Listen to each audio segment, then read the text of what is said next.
ठीक है, तो हम लोग नया चैप्टर चालू कर रहे हैं। ठीक है, चैप्टर का नाम क्या है? फोर्स। क्या नाम है? फोर्स। फोर्स को हिंदी में क्या कहते हैं? बल। क्या कहते हैं? बल। तो बताओ, बल कब लगता है? बल कब लगता है? अभी हम लोग काइनेमेटिक्स में क्या पढ़े थे? तो काइनेमेटिक्स में हम लोग पढ़े थे कि कोई गाड़ी चल रही है, कोई गाड़ी जीरो से स्टार्ट हुआ और चलना क्या कर दिया? शुरू कर दिया। चाहे 10 के स्पीड चल रहा था, 50 के स्पीड से चल रहा था, ऐसा कुछ कर रहे थे। तो काइनेमेटिक्स में हम लोग हमेशा मूविंग ऑब्जेक्ट के बारे में बात कर रहे हैं। इसके बारे में बात कर रहे थे, मूविंग ऑब्जेक्ट के बारे में बात कर रहे हैं। अब हम लोग उसके बारे में बात करेंगे तो जो ऑब्जेक्ट को मूव करने में जो फोर्स लग रहा हो, जो ऑब्जेक्ट क्या करने में, मूव करने में जो फोर्स लग रहा है, हम उसके बारे में क्या करने वाले हैं? बात करने वाले। या तो रुका हुआ ऑब्जेक्ट को कितना फोर्स लगाएंगे तो चलना क्या हो जाएगा? शुरू हो जाएगा। कोई ऑब्जेक्ट क्या कर रहा है? रुका हुआ है, उसमें कितना बल लगा देंगे क्या हो जाएगा? लकड़ी का कुर्सी है ना, अब इसको कितना जोर से खींचेगी क्या हो जाएगा? हमारे तरफ खींचा जाए। तो अब रुका हुआ था, उसको हम क्या किए? फोर्स किए, तो हमारे तरफ चलना क्या होगा? शुरू। ठीक है, तो पुश और पुल, पुश और पुल यानी कि धक्का देना या खींचना। या तो हम धक्का दे देते या खींच ले, तब इसी को क्या करते हैं? फोर्स करते हैं। तो हम एक लाइन, कितनी लाइन में? एक लाइन बच्चा वाला क्या करते हैं? पुश एंड पुल को ही क्या करते हैं? फोर्स करते हैं। क्या करते हैं? पुश एंड पुल को क्या करते हैं? फोर्स करते हैं। ऐसा यानी कि अगर कोई भी ऑब्जेक्ट यहाँ पे रखा हुआ है तो या तो हम इसको धागा से क्या करते हैं? खींच ले। धागा से क्या कर ले? खींच ले अपने तरफ। ये किधर की तरफ मूव करेगा? इधर की तरफ। तो धागा से या तो खींच ले, या हमारे दोस्त पीछे से इसको क्या करते हैं? धक्का दे। दोस्त सब पीछे से क्या कर दे? धक्का दे। ठीक है, तो या तो इसको पीछे से धक्का दे दे या ही आगे से खींच। इसी को क्या करते हैं? फोर्स। ठीक है, तो फोर्स का ये फोर्स हो गया। ठीक है, फोर्स का एसआई, फोर्स का एसआई। अच्छा बताओ, फोर्स स्केलर क्वांटिटी होगा या फैक्टर क्वांटिटी होगा? सदिश राशि होगा या अदिश राशि होगा? क्या होगा? सदिश। तुम लोग सदिश क्यों? क्योंकि देखो, जब भी किसी चीज पर हम फोर्स लगाते हैं किसी न किसी डायरेक्शन में लगाते हैं। चाहे भी आप खड़े हैं तो हम फोर्स नीचे की तरफ लगा रहे हैं। ठीक है, लगा रहे हैं कि नहीं लगा रहे हैं? या हमको किसी को खींचना है उसको अपने तरफ खींचेंगे, या धकेलना है दूसरे की तरफ क्या करेंगे? धकेलेंगे। मतलब कि जब भी हम फोर्स लगाएंगे वो किसी न किसी डायरेक्शन में होगा। ऐसा नहीं होगा कि बिना डायरेक्शन का फोर्स लग गया। ये बात समझ में आ रहा है? तो फोर्स कैसा क्वांटिटी है? तो फोर्स वेक्टर कैसा क्वांटिटी है? Force vector quantity. ठीक है, फोर्स कैसा क्वांटिटी है? Vector quantity. ठीक है, यानी कि जब भी हम किसी चीज पर बल लगाते हैं तो किसी न किसी डायरेक्शन में लगता है। और वेक्टर रिसीव करते हैं जिसके पास क्या हो? मैग्नीट्यूड हो और डायरेक्शन भी हो। तो यहाँ पे वेक्टर के पास मैग्नीट्यूड भी है और डायरेक्शन दोनों है। किस दिशा में लग रहा है उसको पता है और कितना लग रहा है वो ही। ठीक है, इस दिशा में लगाना है और कितना। अच्छा, हम तुमको बोलेंगे कि तुम 4 न्यूटन का बल हम पे लगाओ, 4 न्यूटन का बल हम पे लगाओ, और किस दिशा से लगाओ हमें बोलवे नहीं दिए, तो क्या हम पूरा बात बोले? नहीं बोलेंगे। हाँ, अगर हमको किसी चीज को खींचना है तो हमको ये पता है ना कि हाँ इधर की तरफ खींचो। अगर हमको 4 न्यूटन के बल से धकेलो, धकेलना का मतलब क्या होगा? कि हम डायरेक्शन दे दी। धकेलने ही बोल दिए मतलब क्या कर दी? डायरेक्शन दे दी। अब हम ऐसे खड़ा कोई हमको धकेलेगा तो पीछे की तरफ नहीं धकेलेगा कि अपने तरफ धकेल लेगा? अपने तरफ क्या करेगा? खींचेगा। धकेलना क्या मतलब होता है? ऐसे तो अपने से अपोजिट डायरेक्शन में क्या किया? धकेला। धकेला ना, तो हम वहां पर डायरेक्शन क्या करते हैं? आया समझ? तो फोर्स में क्या होता है? डायरेक्शन होता है और मैग्नीट्यूड होता है। इसलिए कौन सा क्वांटिटी होता है? Vector quantity. ये समझ में आया? इसका एक्सपेरिमेंट क्या होगा? तो देखो, फोर्स इक्वल टू बच्चे से पढ़ते आ रहे हो मास इनटू एक्सीलरेशन होता है। फोर्स इक्वल टू क्या होता है? मास इनटू एक्सीलरेशन। यानी कि बल इक्वल टू क्या होता है? द्रव्यमान गुने त्वरण। होता है कि नहीं होता? होता है। F equal to m। तो F इक्वल टू, ये इसका क्या है? फॉर्मूला। ये इसका क्या है? फॉर्मूला। फोर्स इक्वल टू क्या होता है? मास इनटू एक्सीलरेशन। यानी कि उस पर कितना फोर्स लगा है कैसे पता चलेगा?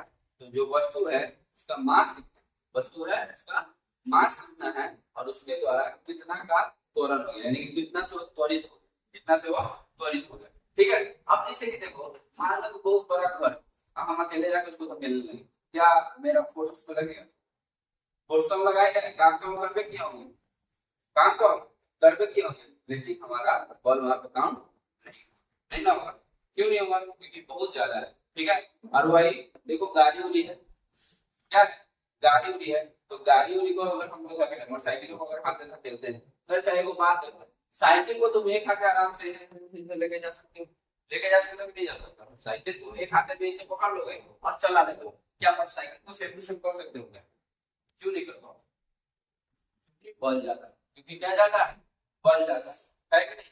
जब बच्चा छोटा रहता है, भाई होगा चाहे भतीजा होगा, तो उसको ऐसे हाथ में लेके इसे झुकाओगे, क्या हम तो निकाल लोगे? नहीं तो कहो क्यों? बल, किन बल, और कितना बल लग रहा है इस पे डिपेंड कर रहा है, कितना मास, कितना मास। ठीक है, और देखो तो जितना मास होगा उतना ज्यादा बल लगाना होगा उसको त्वरित करने। ठीक है, और दूसरा चीज ये भी समझ लो, अगर हमको त्वरित ज्यादा करना है तो हमको ज्यादा बल लगाना होगा। जैसे कि मान लो हमको ये मार्कर को फेंकना, क्या करना है? इस मार्कर को फेंकना, इसका मास तो कम, अगर हमको लॉग फेंकना है तो ऐसे फेंकेंगे, दूर फेंकना है तो ऐसा करेंगे, यानी कि यहाँ से फोर्स कर स्थिति क्या करेंगे, बढ़ा देंगे। अगर यहाँ फेंकना होता है तो उसको फेंक देंगे, ऐसे करते तो ये चला जाएगा। और जब ज्यादा दूर फेंकना हो, मान लो कि लास्ट तक फेंकना है, तब क्या करेंगे? जोर से इसे फेंकेंगे कि कहाँ चला जाए, लास्ट तक चला जाए। ठीक है, मास तो सेम का, और इसका अगर हमको दूर फेंकना है या ज्यादा त्वरण देना है या कुछ भी करना है तो हम इसमें फोर्स क्या करते हैं? बढ़ा दिए कि नहीं बढ़ा दिए? फोर्स क्या कर दिए? बढ़ा दिए। ठीक है, जैसे समझ में फोर्स जो है डायरेक्टली प्रोपोर्शनल टू मास होता है, डायरेक्टली प्रोपोर्शनल क्या होता है? एक्सलेशन होता है। यानी कि अगर फोर्स बढ़ेगा तो अगर मास कांस्टेंट होता, मास तो हमेशा क्या हो जाएगा? कांस्टेंट, तो एक्सलेशन क्या हो जाएगा? बढ़ जाएगा। एक्सलेशन क्या हो जाएगा? बढ़ जाएगा। और दूसरा ये समझो, अगर हम मास बढ़ाते चल जाए, मास को क्या करते हैं? बढ़ाते चल जाए, फोर्स क्या लगने वाला है? बहुत ज्यादा लगने वाला है। जैसे कि देखो बेंच डेस्क ये सब लोग अकेले उठा लेते हैं, एक बड़ा सा टेबल ओवल ये सब सिखाने के लिए क्या होगा? 3-4 रुपए का होता है जरूर। ठीक है, ये चीज समझ में आया?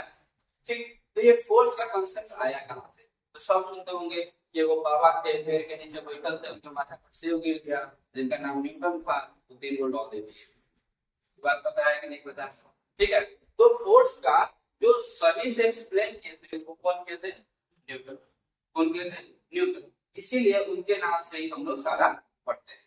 ठीक है, उससे पहले फोर्स का एक्सपेरिमेंट हुआ था, लेकिन सब अब जो बोला था वो सही सही नहीं बोल पाया, और न्यूटन भी 3 गो लॉ दिए, ये वो लॉ वो भी सही सही नहीं बोल पाए। क्यों? पहले जो भी दिए थे वो सिर्फ एक लॉ होते थे, सिर्फ एक यही होता है, लेकिन वो नहीं, जब न्यूटन लॉ दिए तो 3 लॉ दिए। क्या लॉ दिए? 3। किसको किसको पता है बताओ? पहला लॉ क्या है, दूसरा लॉ क्या है, और तीसरा लॉ क्या है? क्या? Every action has equal and opposite reaction. Every action has equal and opposite reaction. Second क्या है? फर्स्ट क्या है?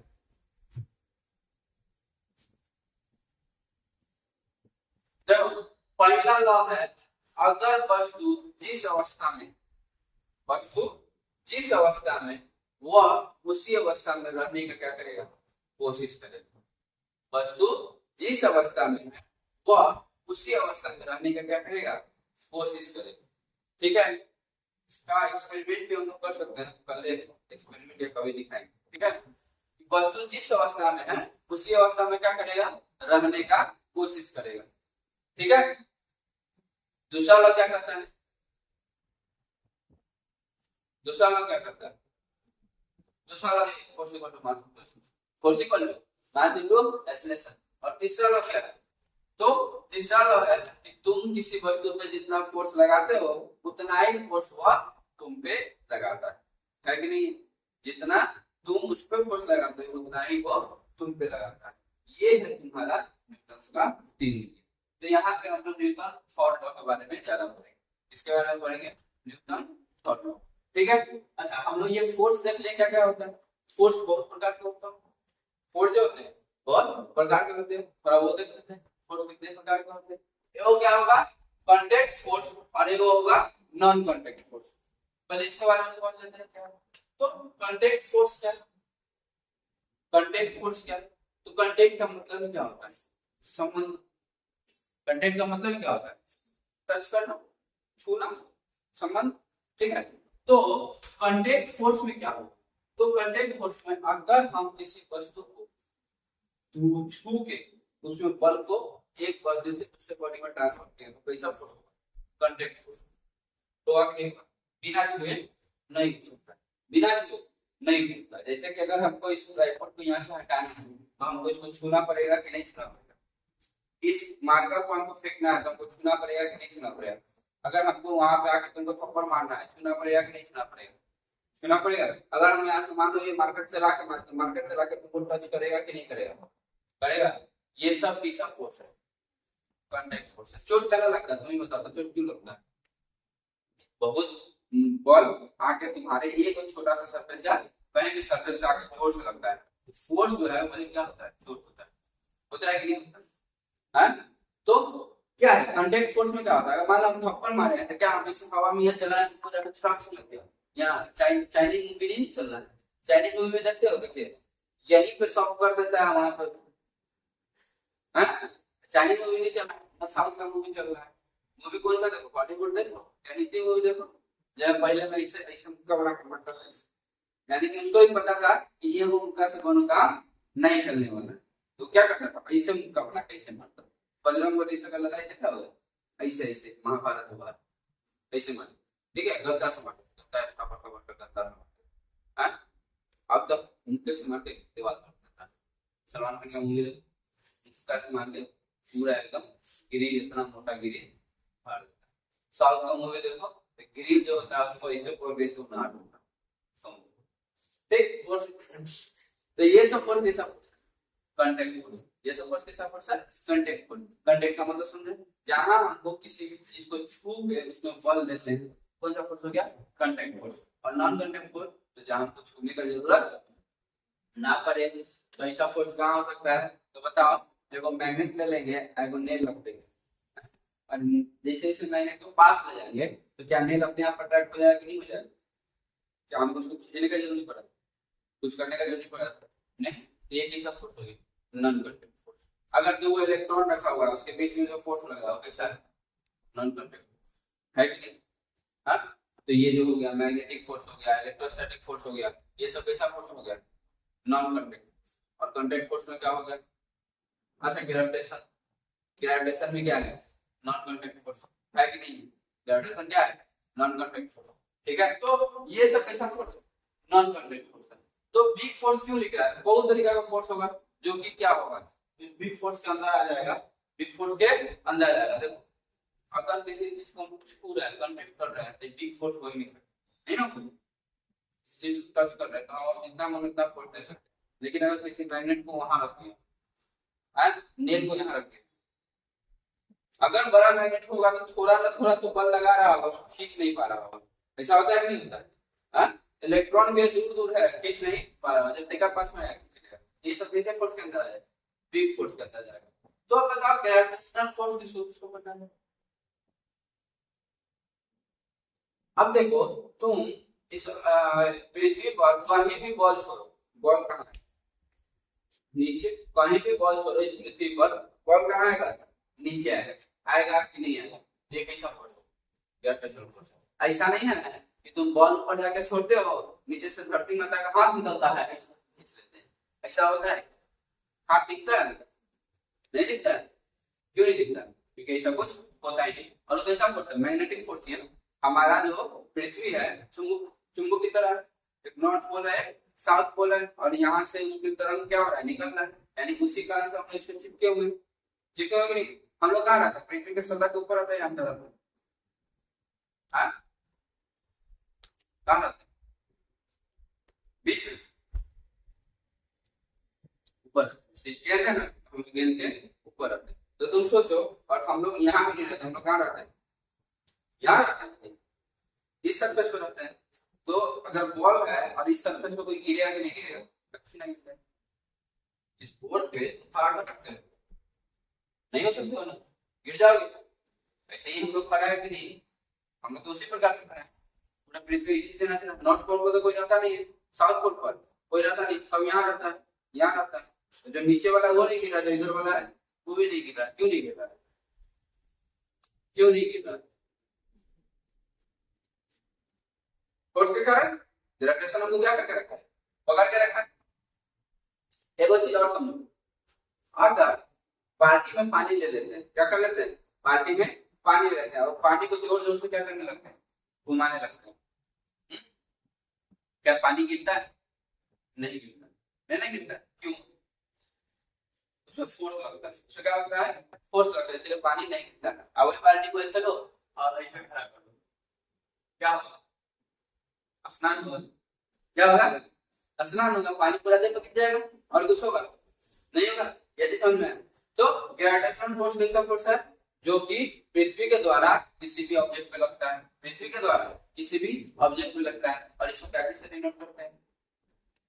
तो ये कैसे होता है बताओ? ये जो फोर्स होता है ये होता है capital G m1 m2 divided by r square. याद है? भूल गए? याद है? ये क्या होता है? F is equal to capital G m1 m2 divided by r square. ठीक है। और इसी पे इलेक्ट्रोस्टैटिक फोर्स भी होता है। क्या होता है?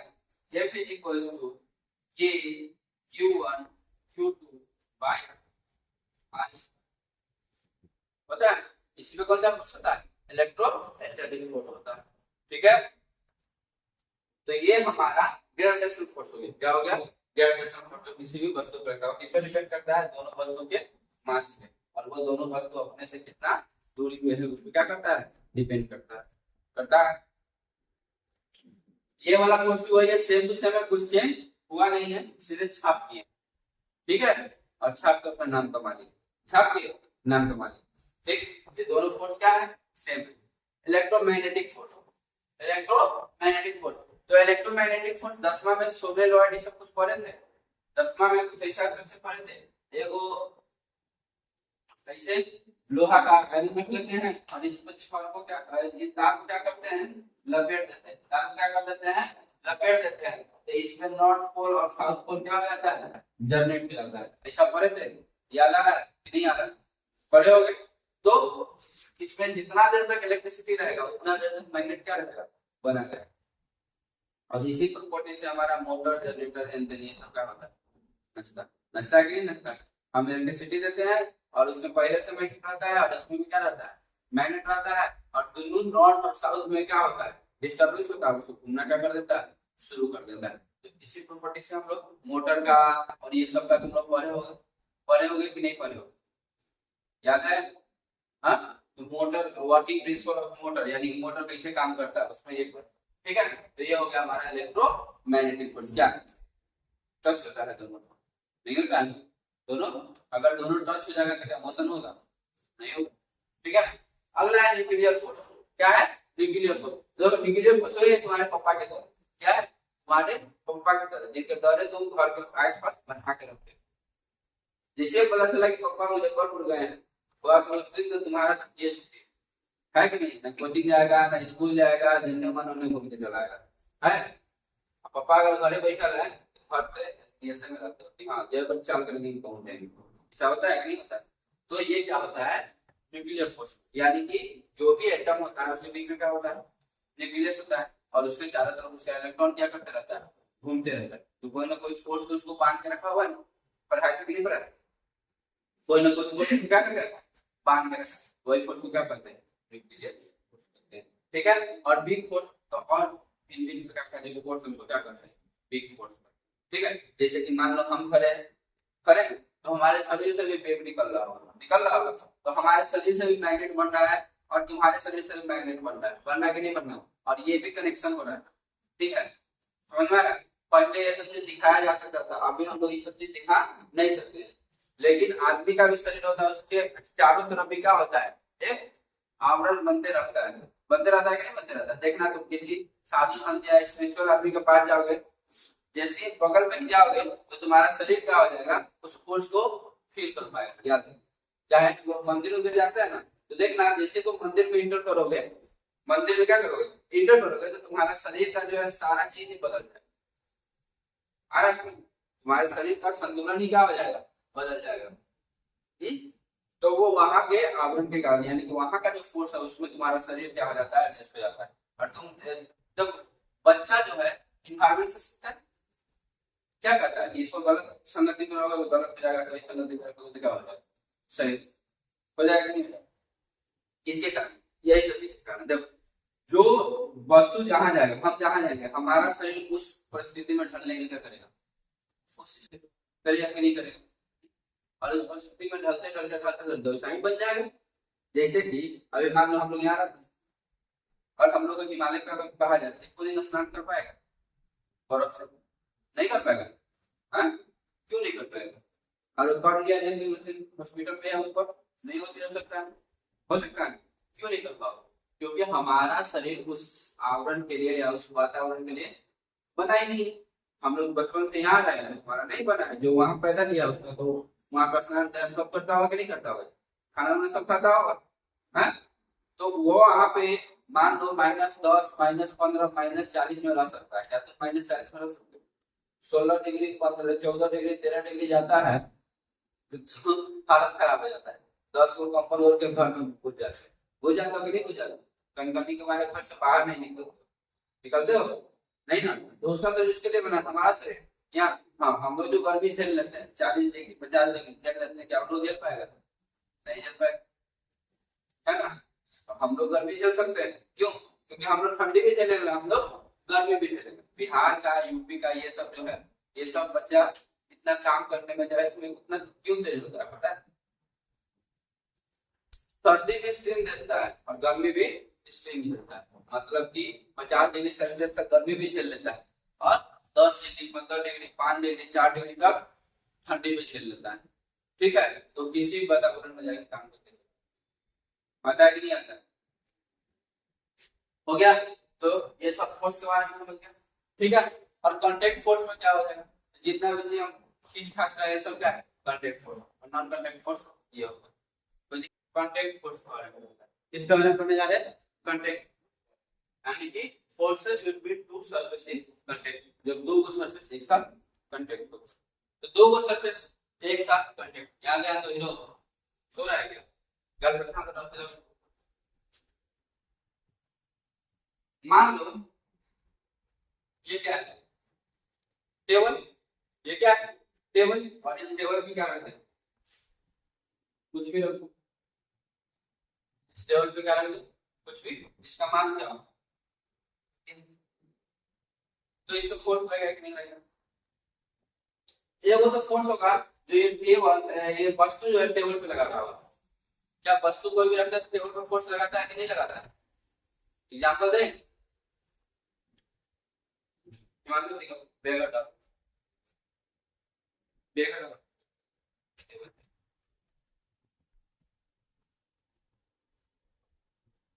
देखो इसका समझ में आ जाएगा। नॉर्मल है, तुमको दिख रहा है? हाँ, इस पे देखो तब दिख रहा है, लचना शुरू हो रहा है। यहाँ ध्यान दो, दिख रहा है कि नहीं दिख रहा है? ज्यादा जोर से टूट जाएगा, आवाज कर रहा है। देखो क्या हो रहा है, आवाज कर रहा है। तो इस पे इसलिए हम फोर्स लगा रहे हैं, या हम उस पर चढ़ेंगे तो टूट जाएगा। क्यों? क्योंकि देखो यहाँ पे इसके नीचे कुछ है नहीं है, करता है। हाँ? तो अगर हम इस पे फोर्स लगा रहे हैं, क्या लगा रहे हैं, फोर्स लगा रहे हैं, तो नीचे की तरफ दब रहा है कि नहीं दब रहा है? हाँ? तो ये नीचे की तरफ क्या लगेगा, फोर्स लगेगा। क्या जिस समय हम इस पे नीचे की तरफ फोर्स लगा रहे हैं, नहीं हमारे तरफ, हमको ऊपर की तरफ फोर्स लगा रहा है कि नहीं लगा रहा है? लगा रहा है। देखो अगर हम इसको छोड़ रहे हैं तो ये अपना सेल्फ फिर से क्या ले रहा है, ले रहा है। ठीक है, तो ये क्या है, जब भी कोई भी चीज किसी चीज पे रखा तो उस पे नीचे की तरफ फोर्स लगा रहा है, इसीलिए ब्रिज टूटता है। पता है, अगर वस्तु जो ट्रक चल रहा है, अगर ब्रिज पे फोर्स न लगाए तो ब्रिज टूटेगा नहीं? टूटेगा। कैसे को ब्रिज बना, लकड़ियों को बना देगा तो टूटेगा। तो जो वस्तु ऊपर रखा हुआ है, जो किसी भी चीज पे रखा हुआ, उस पे क्या लगाएगा, फोर्स लगाएगा। कितना फोर्स लगाएगा, तो ये फोर्स लगाता है mg की तरफ। कितना फोर्स लगाता है, mg की तरफ। ठीक है, और न्यूटन थर्ड लॉ के हिसाब से जो वस्तु किसी पे फोर्स लगाए उसी पे उतना ही अपोजिट उस पे क्या लगना, फोर्स लगना तय। यानी कि एवरी एक्शन है इक्वल एंड अपोजिट रिएक्शन। तो इसका इसमें रिएक्शन फोर्स लगेगा। क्या लगेगा? इस पे रिएक्शन फोर्स। किस पे लगेगा? इस पे। कितना लगेगा? इस रिएक्शन फोर्स को हम एन से डिनोट करते हैं। क्या डिनोट करते हैं? एन से डिनोट करते हैं। क्यों? क्योंकि ये नॉर्मल के दिशा में लगता है, इसलिए हम इसको कैसे से डिनोट करते हैं? एन से। और ये कौन सा फोर्स है? रिएक्शन फोर्स है। इसके द्वारा, इस टेबल के द्वारा इस ऑब्जेक्ट पे लगाया गया फोर्स क्या है? Reaction force. तो ये कांटेक्ट फोर्स हुआ कि नहीं हुआ? और ये जो रिएक्शन फोर्स है ये किसके बराबर होगा? तो mg के बराबर होगा। किसके बराबर होगा? mg के। जितना ये इस पर फोर्स लगा रहा उतना ये इस पर फोर्स लगा रहा। आया समझ में? कोई दिक्कत? आगे बढ़े। ठीक है। तो दूसरा फोर्स होता है, तो दूसरा फोर्स में इसको यहां पे न रख सकते हैं हम, इसको इस पर, ये हमारा मास m और इसको हम स्ट्रिंग से, किस चीज से? स्ट्रिंग से, धागा से बांध के क्या करता है? खींच ले। ठीक है। इसमें इस धागा का मास 0 होता है। ऐसे तो रियल में पॉसिबल नहीं है, लेकिन क्वेश्चन में रखने के लिए धागा का मास को हम क्या कर देते हैं? नेग्लिजिबल या 0 कर देते हैं। इस मास का हम इंक्लूड नहीं करते। तो इसका मास क्या है? m है। इसका मास m है और इसको हम खींच रहे हैं। इसको हम क्या कर रहे हैं? खींच रहे हैं। तो ये फोर्स इसमें क्या लगेगा? फोर्स लगेगा। इसलिए किसी फोर्स से खींचेंगे तब तो ये खिंचाएगा, नहीं तो ये खिंचाएगा नहीं, खिंचाएगा ऐसे नहीं। तो इस पे क्या क्या लगेगा बताओ? तो ये कहीं पे रखा होगा, ये कहीं पे रखा होगा, तो ये रखा होगा तो नीचे की तरफ क्या लगा रहा होगा? mg। और ये नीचे की तरफ जो mg है इसको ऊपर की तरफ क्या लगा रहा होगा? रिएक्शन फोर्स लगा रहा होगा। और ये वस्तु किसी भी चीज पे रखा रहता है तो तक उससे फ्रिक्शन फोर्स लगता है। क्या लगता है? फ्रिक्शन फोर्स, घर्षण बल लगता है। तो घर्षण बल कहां लगेगा? सरफेस पर लगेगा। तो ये इसमें घर्षण बल पीछे की तरफ लगा रहा है, लगा। और ये घर्षण बल कितना लगाता है? तो ये होता है नॉर्मल से इसमें मल्टीप्लाई होता है। ठीक है। तो जो फ्रिक्शनल फोर्स होगा ये इसमें क्या हो जाएगा? मल्टीप्लाई। ठीक है। ये फ्रिक्शनल कांस्टेंट है और इस नॉर्मल में क्या हो जाएगा? मल्टीप्लाई। ये मतलब क्या होगा? फ्रिक्शनल फोर्स होगा। ठीक है।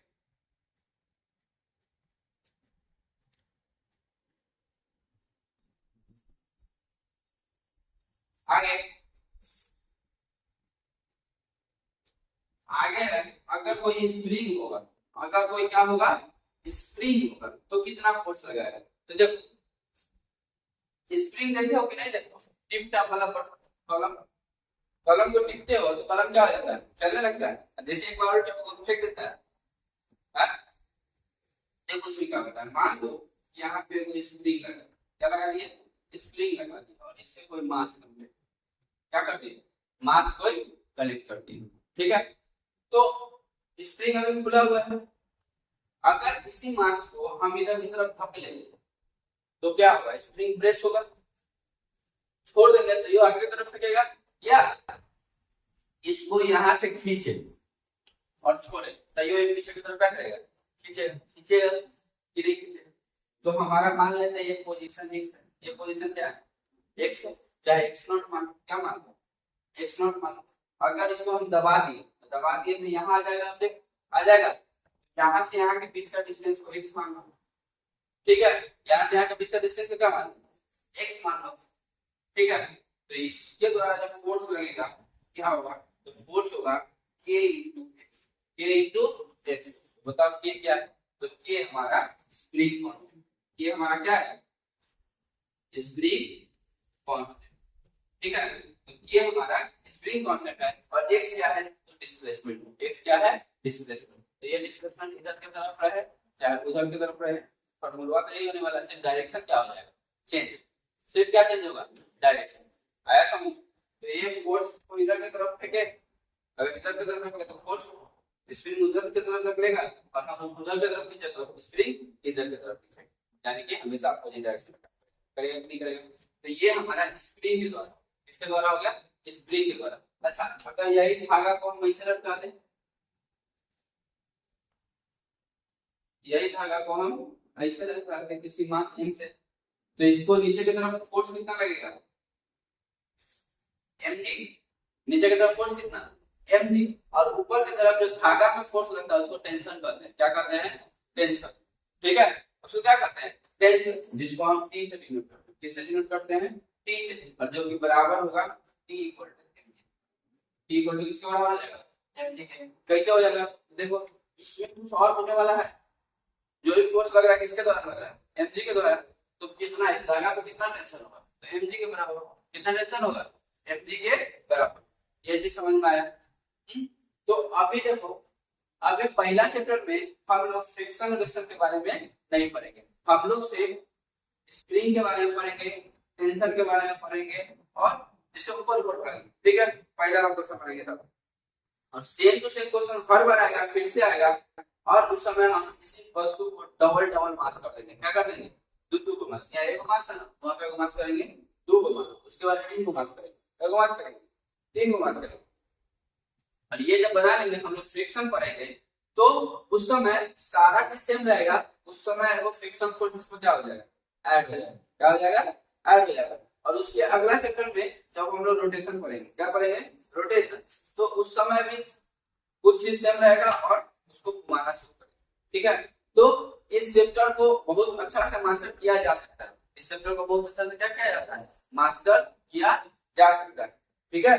तो मास्टर करने के लिए क्या करना होगा, मतलब कि हर एक बार जब हम क्वेश्चन बनाएंगे, तो एक बार जब पहला बार क्वेश्चन बनाया उस बार हमारा क्लियर हो जाना चाहिए, उसमें डाउट नहीं रहना चाहिए, तभी हम जब अगला बार क्वेश्चन बनाएंगे तो हमसे अच्छा समझेंगे।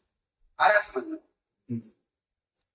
अब देखो ये तो नॉर्मल हो गया, ये तो सीधा सीधा रख दिए थे, अगर इसी को टेढ़ रख देते क्या करते, टेढ़ करने का मतलब क्या है, देखो ऐसा इंक्लाइन प्लेन, देखो ऐसा इंक्लाइन प्लेन है जो कि थीटा से कितना से इंक्लाइन है, थीटा से, यानी कि बेंच को ऐसे कर दिए, बेंच को क्या करते हैं, ऐसे करते हैं, और इस पे वो मास हम लोग इस पे वो मास हम रखते हैं, ठीक है। तो इसके द्वारा भी कुछ ना कुछ चेंज होगा कि नहीं होगा, कैसे चेंज होगा बता। तो देखो हम सिर्फ देखने का तरीका अगर चेंज कर दे तो हमारा सारा कुछ सही से कर रहा है, क्यों, क्योंकि वो चीज जान दो, इस पे यही के तरफ mg लगने वाला है, लगने वाला है कि नहीं लगने वाला, यही की तरफ क्या लगने वाला है, mg लगने वाला है ना। इस पे नीचे की तरफ में क्या लगने वाला है, mg लगने वाला है। तो हम तो ये देख रहे हैं, इसी को अगर चेंज कर, क्या कर दे, चेंज कर दे थीटा से, तो हमारा सही हो जाएगा। ऐसे क्या है, तो ऐसे मान लो हम खोजते रहेंगे कि थीटा किधर होगा, खोज रहेंगे नहीं खोज थीटा किधर होगा। अब क्या लिखे, कैसे लिखे, देखो एक लाइन ये है और एक लाइन ये है ना, इस प्लेन में एक लाइन कौन है, ये है, और एक लाइन ये है ना। तो अगर हम फाइंड कर ले ये वाला एंगल कितना है, क्या फाइंड कर ले ये वाला एंगल कितना है, तो हम आराम से क्या कर सकते, लिख सकते हैं कि नहीं लिख सकते। तो तुम बताओ ये वाला एंगल कितना है, फाइंड कर सकते हैं,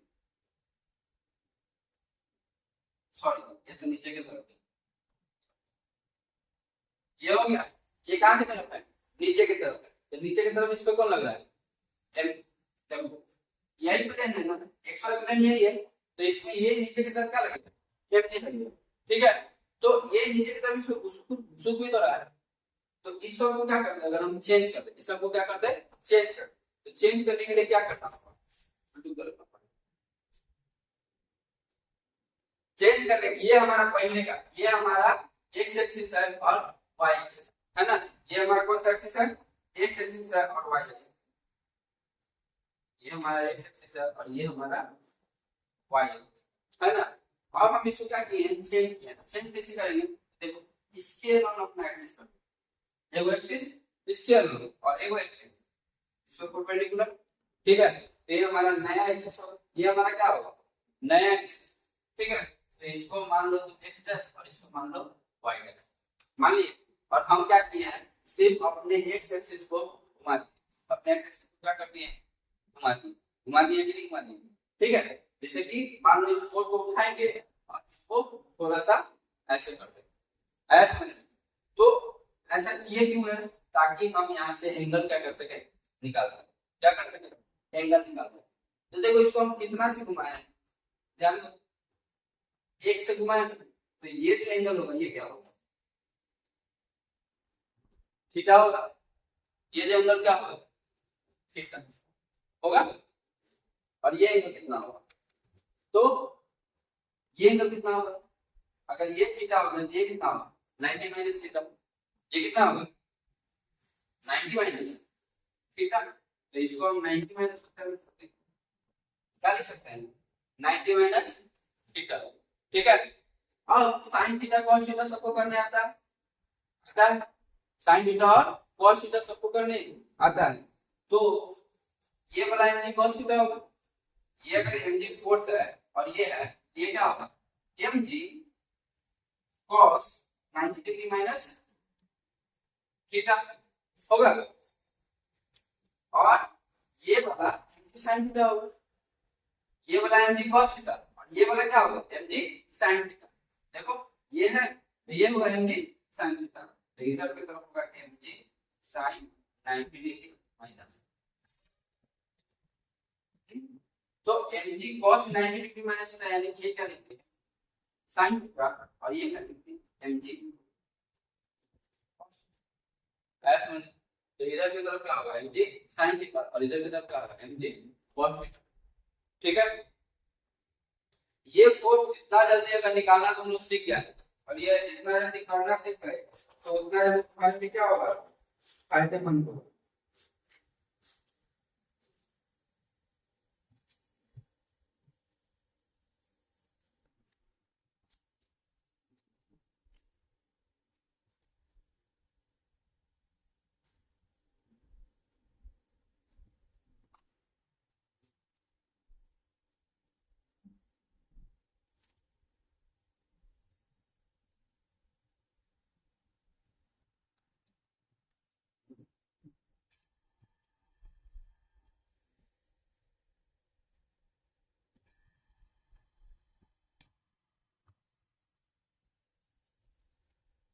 ठीक है, अब इसमें भी हम लोग और देख सकते हैं, क्या देख सकते हैं, तो एक ऑब्जेक्ट है जिसका मास कितना है m, एक ऑब्जेक्ट है जिसका मास कितना है m, और इसको ऐसे सीधा ना खींच के ऐसे खींचा जा रहा है, ऊपर की तरफ फोर्स लगाया, ऊपर की तरफ क्या किया जा रहा है फोर्स लगाया जा रहा है, ठीक है।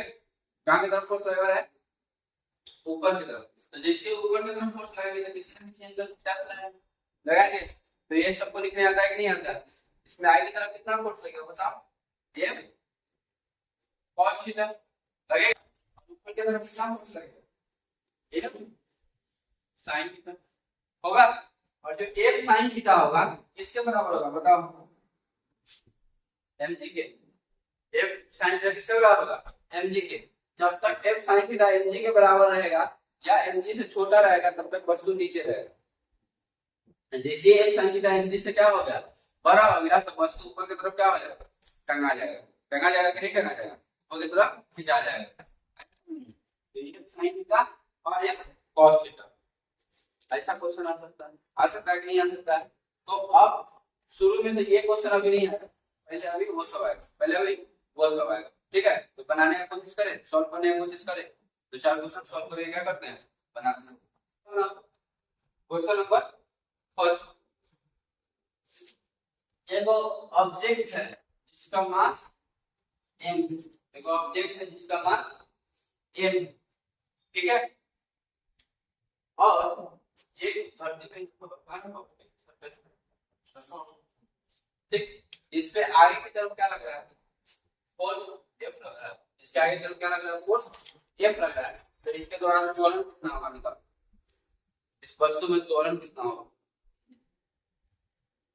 नहीं बनेगी, आगे की तरफ इसमें फोर्स क्या लग रहा है F, फोर्स क्या है F, ठीक है, तो फोर्स इक्वल टू क्या होता है मास इनटू एक्सेलरेशन, तो एक्सेलरेशन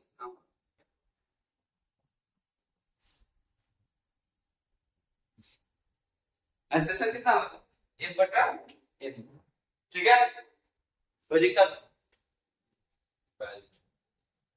ठीक है।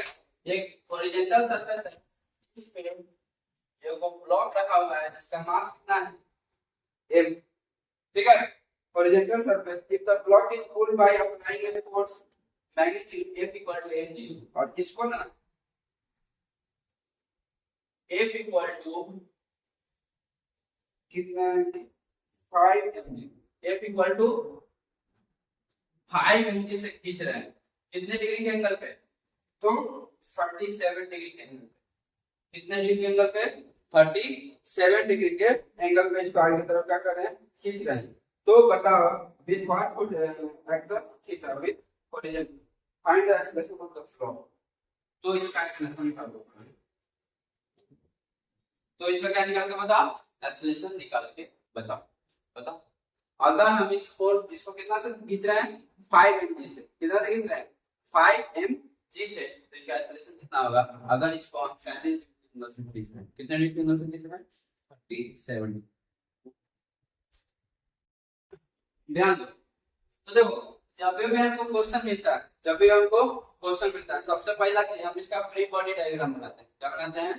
Free body diagram. और फ्री बॉडी डायग्राम कैसे बनाते हैं? ये मास है, इसको सीधे हम मान लेते हैं ये हमारा मास है। ये हमारा क्या है? मास है। तो पॉइंट में, ठीक है। और इस पे आगे की तरफ फोर्स लग रहा है 37 डिग्री एंगल से 5 mg। क्या लग रहा है? 5 mg। तो इस पे इधर की तरफ कितना लगेगा? 5 mg cos 37 डिग्री लगेगा। ऊपर की तरफ क्या लगेगा? 5 mg sin 37 डिग्री, ठीक है। और नीचे की तरफ क्या लगेगा? mg। क्या इधर की तरफ भी कोई फोर्स लग रहा है? नहीं लग रहा। क्या इधर की तरफ भी कोई फोर्स लग रहा है? नहीं लग रहा। जितना फोर्स लग रहा था इसको हम बता दिए, ठीक है। तो जब भी हम क्वेश्चन बनाएंगे तो स्टेप 1 में यही करेंगे। स्टेप 1 में यही करेंगे। आया समझ?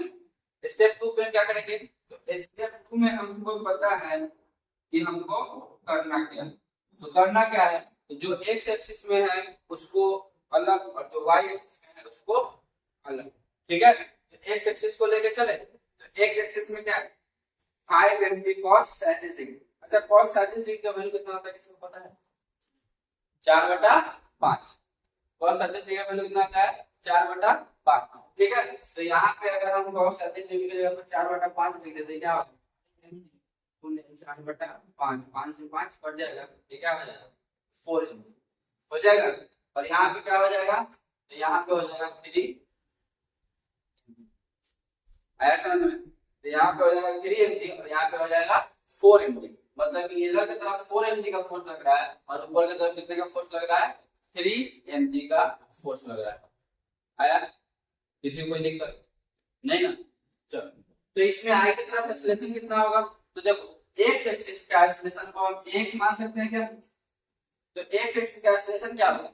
x। तो x एक्सेलरेशन होगा, ठीक है। तो एक्सेलरेशन फोर्स इक्वल क्या होता है? मास इनटू एक्सेलरेशन। इसका मास कितना है? m। तो m इनटू h और ये बराबर कितना होगा?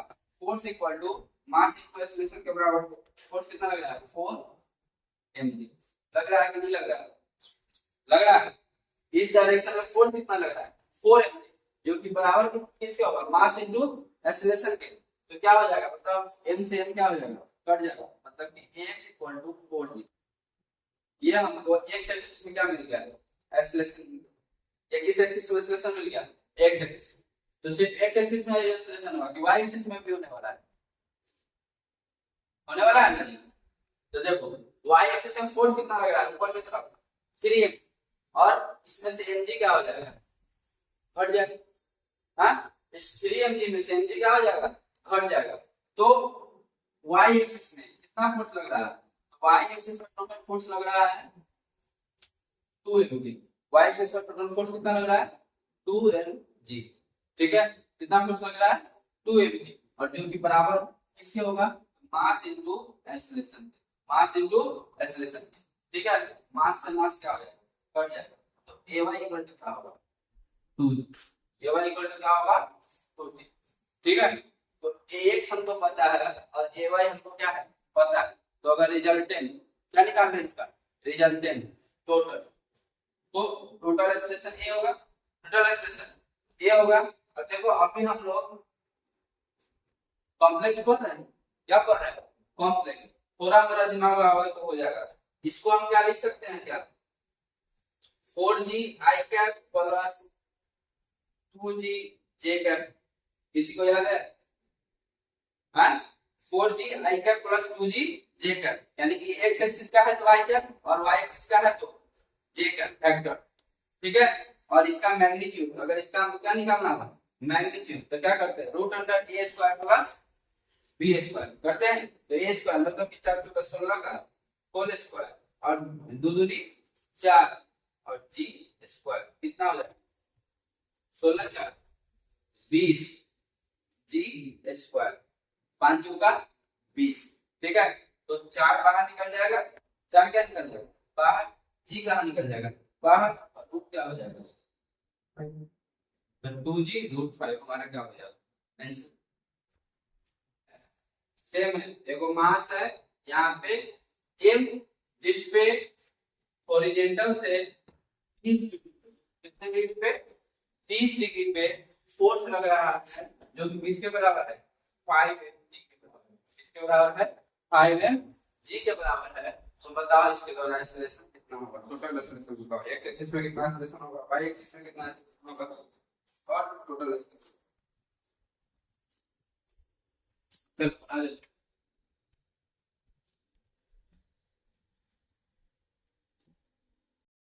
चलो देखो फिर से इसका क्या करेंगे, थ्री बॉडी डायग्राम बनाएंगे, बनाएंगे इधर की तरफ क्या होगा 5mg cos,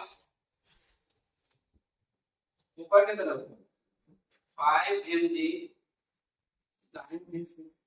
नीचे की तरफ mg होगा। तो आगे तक कितना है cos के का मान कितना होता है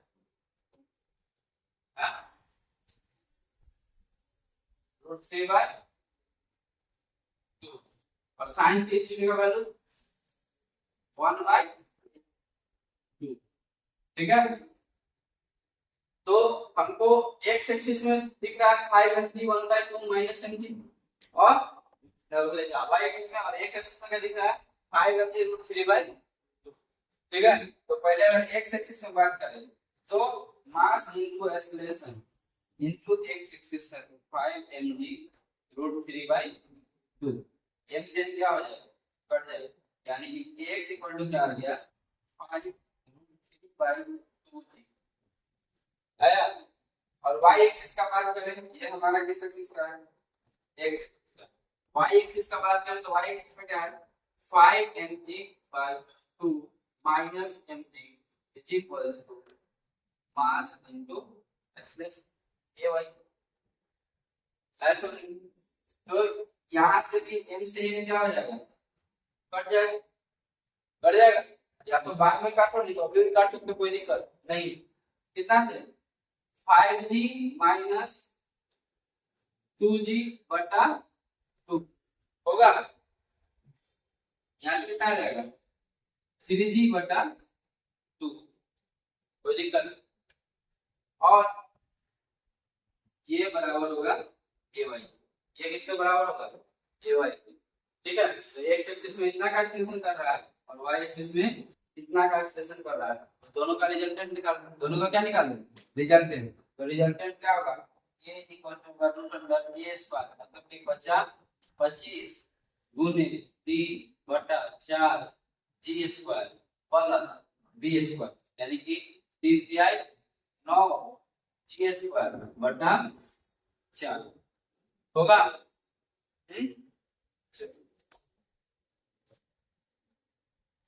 यहाँ देखो जी स्क्वायर 4 और 4 सब में ये कॉमन निकाल देंगे है, और कितना कॉमन निकाल दो ये खाली कॉमन निकाल देते हैं। तो बाहर क्या आएगा बताओ जी स्क्वायर का, तो जी बाहर आ जाएगा और 4 का क्या बाहर आ जाएगा 2 बाहर आ जाएगा और अंदर में क्या बचेगा तो रूट अंडर 25 से क्या होता है 75 और प्लस में 9, 75 प्लस 9 आया समझ में, कितना हो जाएगा बताओ 75 plus 9 50 84, G by 2 root under 84, G by 2 root under 84, और इसको हम क्या लिख सकते हैं तो 84 को हम क्या लिख सकते हैं बताओ, चप्पल खोल गया ये बाहर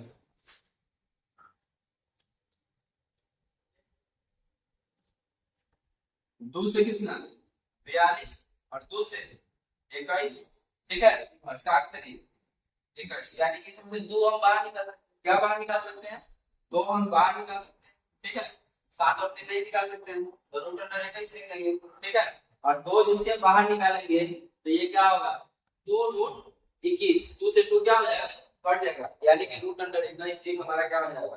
आंसर। आंसर हो जाएगा रूट अंडर 21 जी। कितना है तुम लोग?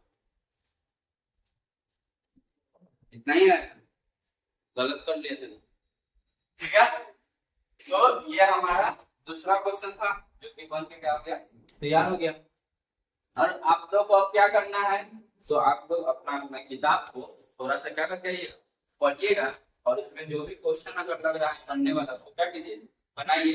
किताब में पूछना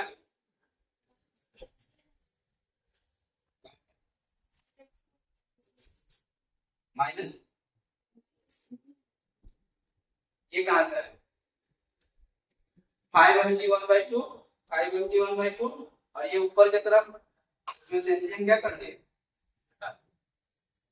कटेगा कि नहीं कटेगा? देखो एगो फोर्स ऊपर की तरफ है, एगो फोर्स नीचे की तरफ है, तो एगो हम हाथ को डायना करके हम खींचे, एगो डायना करके नीचे खींचे, कौन खींच लेगा तुमको बताओ?